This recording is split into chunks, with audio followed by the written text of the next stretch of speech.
Sa akin, mas mabuting umamin ka na kaysa maunahan ka pa ng investigation report ng police sa LA Police. At kahit anong plans ang gawin nyo dyan, at nabalita kasi na may mga Asian na mga nakasuit na pumunta dun sa Beverly Hills Station na siguro dahilan. Kaya ngayon medyo classified as top secret investigation itong pangyayaring ito, hindi mo mapaplansya ang katotohanan dyan.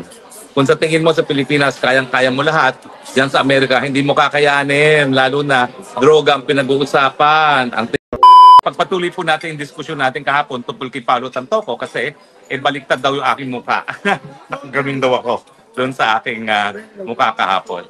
Well, pasensya na kayo kasi nakalock pala yung aking screen, no? At pag nakalock sa screen, yun na, nagiging baliktad yung mukha sa broadcast. Pero ngayon po, hindi naman baliktad ang mukha. Nandito kami, nagtatanghalian, bumabate yung waiter. Pero bago naman tayo umalis ng Paris, kinakailangan ituloy itong ating live stream. No? So, ang bagong balita po, yung nakita kong police report ay pinablish na nung veteranong mamamahayag na si Bobby Tiglaon. At nakasulat nga doon, nakasama sa mga companions ni Tantoco nung siya'y pumanaw, ay walang iba kundi yung Mrs. na si Dina Arroyo Tantoco at saka si Liza Araneta Marcos. Meron ding pinost si Bobby Tiglao na parang nagkaroon ng request ng travel restrictions para doon sa mga kasama ni Tantoco, no? Pero ang alam natin ay nakauwi rin ng Liza Araneta Marcos bagamat bumalik siya sa Amerika. Di umano para makatulong doon sa daughter-in-law ni Trump na alam naman natin ay malayo naman yan. No? Pero ang importante talaga ay bumalik siya sa Amerika. Siguro, sang-ayon na rin sa commitment niya na makipagtulungan sa investigasyon. Pero ang inaabangan natin, ano ba talaga ang resulta ng investigasyon? Kasi doon sa naunang nakita ko, may mga krimen na nabanggit na posibleng managot si Liza Araneta Marcos. Ang mga krimen na yan, kasama na nga yung reckless endangerment dahil nga di umano, may nag-utos na wag mo nang tumawag ng saklolo dahil pag natulog daw itong si Paulo Tantoco, okay na siya, no? Para bagang bihasa sila sa epekto ng cocaine. At saka meron pa yung drug use, transportation ng mga pinagbabawal na droga. So anyway, malalaman po natin yan sa taktang panahon kung ano talaga ang magiging resulta ng investigasyon. At hindi naman po pwedeng forever ang investigasyon. Kailangan matapos yan. At since nangyari yan ng Marso, anong buwan na po ngayon? Mag-aagosto na sa susunod na buwan. Inaasahan natin matatapos na yan at lalabas ang buong kwento kung ano talaga naging papel ni Liza Araneta Marcos. Pero alam nyo, talagang there is a gun. Kasi matapos silang sumipsip at talagang kumuha ng appointment kay President Trump, lumabas itong balitang ito, no, na nagkukumpirma ng kinamatay ni Paulo Tantoco ay cocaine overdose. So ano kaya ang sasabihin ni Trump kapag nagpakita si Liza Araneta Marcos sa kanya? No? Alam naman natin na si Trump nagsabi na parang si Tatay Duterte that he hates drugs. At saka siya maglulunsad ang sarili niyang war on drugs. So good luck sa inyong mag-asawa kapag kayo'y pumapil-papel kay Trump na alam na ngayon na ikaw ay dawit sa isang cocaine overdose incident dyan sa Beverly Hills, California. Ang sa akin lang, umamin ka na, Liza Araneta Marcos. You are a lawyer. You are an officer of the court. Umamin ka na. Kung ikaw ay gumagamit ng pinagbabawal ng droga, aminin at magparehab. At dahil ikaw ay esposo ng presidente, chances are, gumagamit din ang iyong esposo, gaya ng sinabi ni Cathy Binat at gaya ng sinabi ng confidential agent ni Agent Morales at ng mga PIDEA agents na nagbigay ng ebidensya kay Tatay Digong na gumagamit nga daw ng droga si Marcos Jr. pag siya'y bumibisita ng Davao kasama ang mga alta de pamilya ng Davao. No? So sa akin, mas mabuting umamin ka na kaysa maunahan ka pa ng investigation report ng police sa LA Police. At kahit anong plans ang gawin nyo dyan, at nabalita kasi na may mga Asian na mga nakasuit na pumunta dun sa Beverly Hills Station na siguro dahilan. Kaya ngayon medyo classified as top secret investigation itong pangyayaring ito, hindi mo mapaplansya ang katotohanan dyan. Kung sa tingin mo sa Pilipinas, kayang-kaya mo lahat, diyan sa Amerika, hindi mo kakayanin. Lalo na droga ang pinag-uusapan. Ang tingin ko, lalabas at lalabas ang totoo mas mabuti kung umamin ka na. Huwag mo nang antayin ang report kung saan ikukumpirma na isa ka sa mga persons of interest o kaya naman kakasuhan dahil sa reckless endangerment at saka possession and use of narcotics sa Amerika. Abay, come to think of it, no? Baka ikaw ay pinakaunang first lady na dawit dyan. Another first for bagong Pilipinas, no? Talaga nga naman ang mga Marcoses, no? Napakadaming mga record na binibigay sa ating Pilipinas. Nakakahiya nga lang. Pero sa tingin ko, sa pag-iisip nila, basta nasa balita sila, happy pa rin sila, no? Diba? Iba talaga mag-iisip kapag naka-influence ng cocaine. Kaya mga kaibigan, ha? Say no to cocaine, say no to drugs dahil nakakasira talaga ng buhay ang mga droga niyan. Tignan ninyo ang mangyayari sa mga Marcos pag nagkaroon ng konfirmasyon na dawit itong Lisa Araneta Marcos dito. Ano na mangyayari sa mga Marcoses? Tapos na po yan. Kahit anong sabihin ni Anse Claire, hindi na po niya mapaplanse ang busot na yan at hindi na siya mapapatawad sa kahihiyan na ibinigay niya sa bayan pag nakumpirma po ang kanyang paggamit ng droga at yung kanyang papel doon sa pagpigil ng pagkuha ng tulong para kay Paulo Tantoco. At ulitin ko po, pagkaman tayo nakikiramay sa pamilyang Tantoco, sana po, ipaglaban naman nila ang katarungan para sa kanilang namatay na kaanak. Well, pag-usapan naman po natin to, isa na namang balitang mainit-init pa. Biglang nabulaga tayo nang nalaman natin na itong si Secretary Ibo Teodoro ng DND na 1 bilyon ng confidential fund ay konfirmado po. Abay, dayuhan pala at siya ay naging citizen ng Malta. Ang Malta po ay maliit na bansa yan, pero kabahagi po yan ng European Union. Ang depensa naman nitong si Ibo Teodoro, bago rin siya tumakbo kasama ko noong 2022 elections, at bago siya na talaga bilang kalihim ng Department of National Defense, ay i-give up na niya ang passport niya. Well, alam niyo po, lilinawin ko po ha. Bagamat ang passport ay isa sa pruweba ng iyong citizenship, ang passport ay travel document lamang. Yan po ay ebidensya na iyong pagiging citizen ng isang bansa, pero primarily ginagamit po yan sa biyahe. So yung pagiging citizen mo, bagamat yan ay pwedeng patunayan na isang passport, ang passport ay hindi yan ang tanging ebidensya na ikaw ay naging dayuhan. Ang tanging ebidensya siyempre dyan ay kung ikaw ay nanumpa para maging tapat sa isang banyagang bansa, bukod pa sa bansang Pilipinas. Anong masama na siya'y nanumpa ng katuparan sa bansang Malta? Ikaw ay Secretary of National Defense. Palagi natin pinag-uusapan ang mainit na usapin ng West Philippine Sea, ang hidwaan ng Amerika at ang China, at kung saan papanig ang China. At alam naman natin, amboy ka, Secretary Ibo Teodoro. Ikaw ay sunod-sunuran sa mga Amerikano. At alam natin na ang pulisiya ng mga Amerikano at ng mga Europeans ay halos kapareho pagdating sa West Philippine Sea. Lahat sila, Amerikano, European, natatakot sa pagdating ng paglakas ng China at nais nilang pigilin ang paglakas ng China. Kaya lahat sila nagkakaisa na pagtulungan ng China. No? So, anong problema kapag ikaw ay Malta, citizen ng EU, at ikaw ay Secretary of National Defense? Well, kapag sinasabi ni Secretary Ibo Teodoro na kinakailangan pangalagaan ang soberanya ng Pilipinas at pangalagaan di umano ang international law, kaninong interes ang kanyang tinataguyod? Interes ba yan ng Pilipinas o interes ba yan ng European Union? Abay, after all ha, ako po 2 beses nag-aral sa Amerika, 2 beses nagturo sa abroad. Sa Amerika po at sa England ako nag-aral at nagturo po ako sa Amerika at sa Singapore.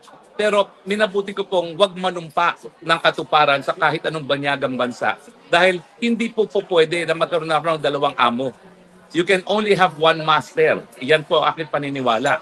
Kaya bagamat meron tayong dual citizenship, para naman pagbigyan yung mga Pilipinong kababayan natin na nagkaroon ng bagong citizenship para lang sa kanilang hanap buhay, ang totoo po, pag ikay manunungkulan sa gobyerno at ikaw ay itatalaga pang kalihim ng national defense, na national security ang pangunahing trabaho mo, kinakailangan isa lang ang amo mo. Hindi po pwedeng maraming amo. Dahil pag maraming amo, kaninong interes ang sinataguyod mo? So yung mga sinasabi ngayon ni Secretary Ibo Teodoro na kinakailangan tindigan ang China, na ambanta ang China sa international security and peace ng ating rehiyon. Yan ba ay dahil siya ay Pilipino o dahil siya ay isang European na kumikilala ng katapatan sa European Union? Diba? Dahil alam niyo po, tayo lang naman sa Pilipinas ang nagpapagamit ng ating teritoryo sa mga Amerikano para sa mga kasundaluhang mga Amerikano. Tayo lang sa Pilipinas, dahil sunod-sunuran tayo sa Amerika, ang di nakikinabang sa bagong pagyaman ng China. Tignan nyo naman ang Thailand, tignan nyo ang Indonesia, tignan nyo ang Malaysia, tignan nyo kung ganong karaming damukal na dolyares ang ini-invest ng mga Chinong mga ngalakal at mga namumuhunan sa mga bansang Thailand, Indonesia, Malaysia at Vietnam, at ikumpira mo dun sa limos na binibigay nila sa Pilipinas. Ikumpira nyo yung milyon-milyong mga turista na dumarating galing sa China, sa Thailand, sa Indonesia, Malaysia at Vietnam, at tignan nyo, halos wala nang mga Chinong pumupunta sa Pilipinas. Bakit? Dahil nga inaaway natin ang China. Samantalang alam natin na pagdating naman sa ganda ng bayan, walang laban niya mga Thailand, Indonesia, Vietnam at Malaysia, no?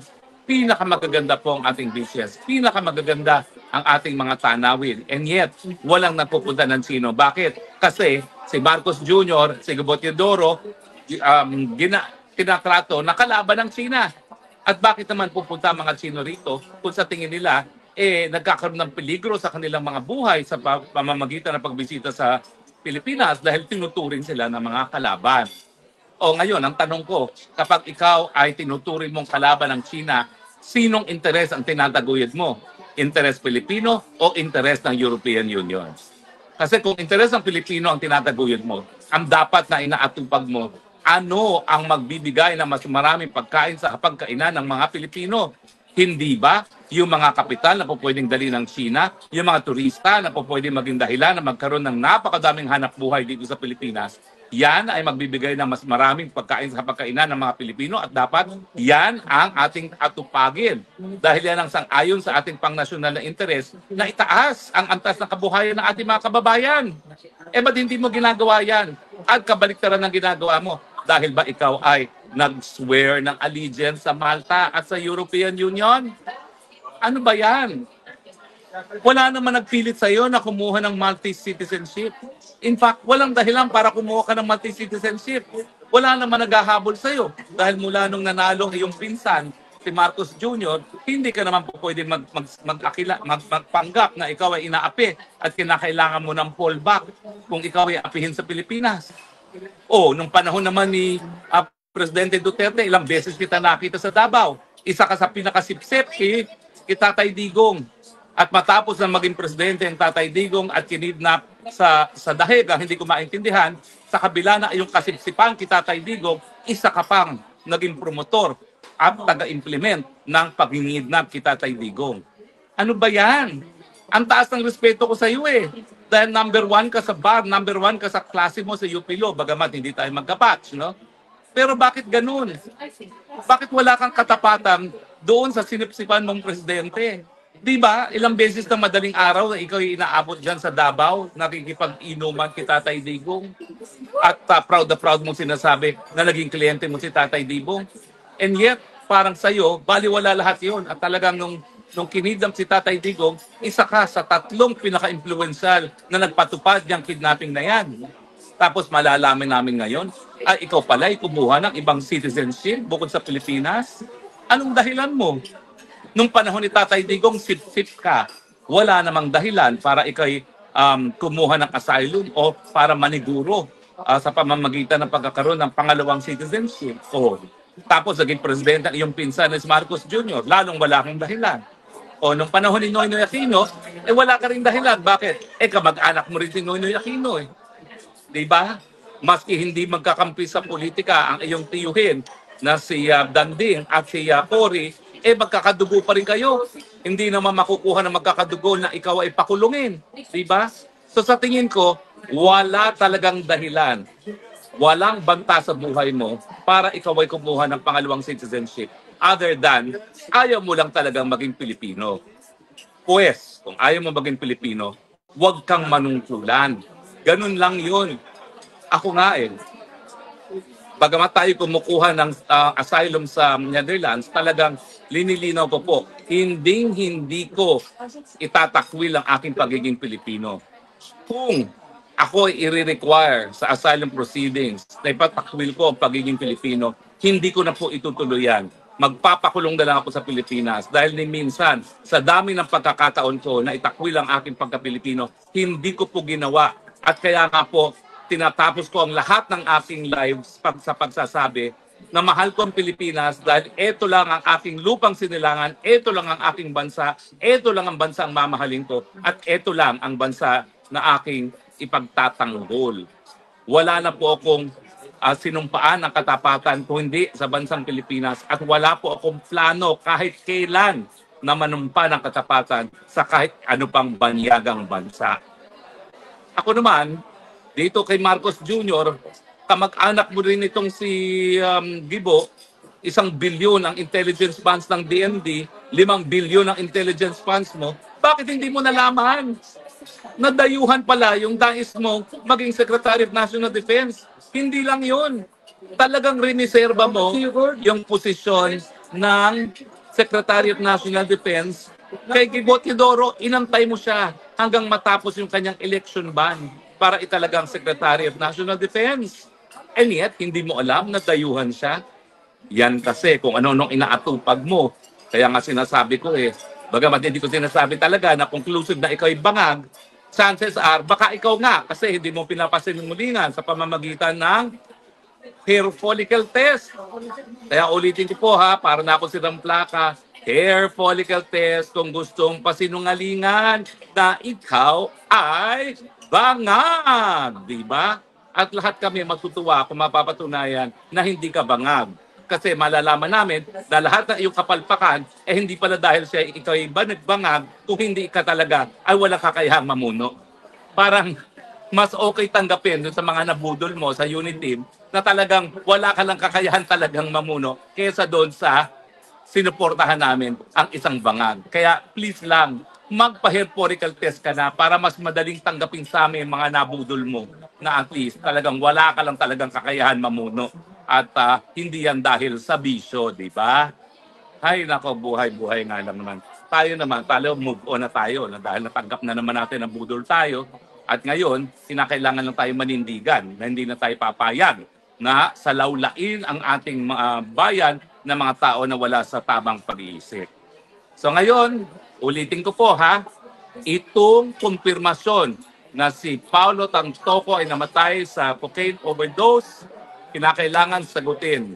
Lisa Marcos, nasa police reports, naroroon ka sa room kung saan nakakuha sila na isang plastic na supot na merong narcotics na pinagdududahan, na merong mga dollar bills, na merong powdery substance, merong pang mga syringes. Hindi ko alam kung ang cocaine ay ini-inject din sa mga veins, no? Pero meron pang mga syringes. Parang yung paggamit nila ng cocaine, hindi lang sa pamamagitan ng pangsinghot, meron pang injection na ginamit. Ano ba yan? Masyado ng hardcore talaga ang paggamit. At kasama, kumpirmado, si Liza Araneta Marcos dyan. So ano, pare-pareho ba kayong nag-hide dyan? Sumagot ka! Kaabogada mong tao, huwag kang magsinungaling. Nakakahiya ka sa profesyon pag ikay magsinungaling. Nakakahiya na nga kung ikaw ay drug user, lalo pang nakakahiya kung ipagtatahago mo pa yan. Dahil at least ngayon, pwede kang magpagamot at pwede mong isalba ang bayan kapag aaminin mo na ang bisyo ay hindi lang nasa iyo, kundi pati sa iyong asawa. Yan ang redeeming factor mo bilang isang abogado. Aminin at hikayatin ng iyong asawa magpagamot, sabay na kayo. Mag-couples therapy kayo kung kinakailangan. Pero meanwhile na nagko-couples rehabilitation kayo, ibigay nyo naman ang pamumuno ng bansa sa tao na nasa tamang pag-iisip. Walang iba kundi si Vice President Sara, dahil kaya mo namang kinuha yan na Vice President, hindi lamang para manalo ka, dahil alam mong wala kang pag-asa nung manalo nung kampanya, dahil lahat ng survey nagpapakita na si VP Sara mananalo, no? Pero at least, pinili mo siya para kung hindi mo kayang mamuno, kampante ka sa magiging pamumuno ni Inday Sara. Diba? Pinili mo siya, binilit mo pa nga binula pa nga ni Amy Marcos yan So ngayon, panindigan ninyo yung iyong pinili na Vice President. Kung ikaw ay nagkaroon ng kumpiyansang tumakbo para siya maging Vice President, sana naman buong kumpiyansa mo ngayon na kaya niya ang mamuno ng bayan ngayong ikaw at ang iyong esposo ay magpaparehab. Yan na po talaga ang pinaka mabuti niyong gawin. Okay? Eh, bukod siyempre sa pag-amin. Pero ngayon, parang miski hindi ka na umamin eh. Kumbensado na ang buong bansa.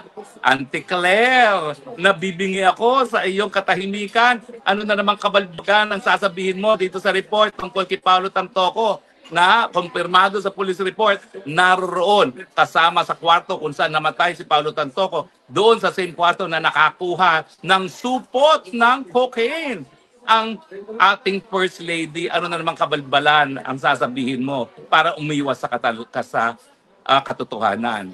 Pero gaya ng sinasabi ko, I love Auntie Claire.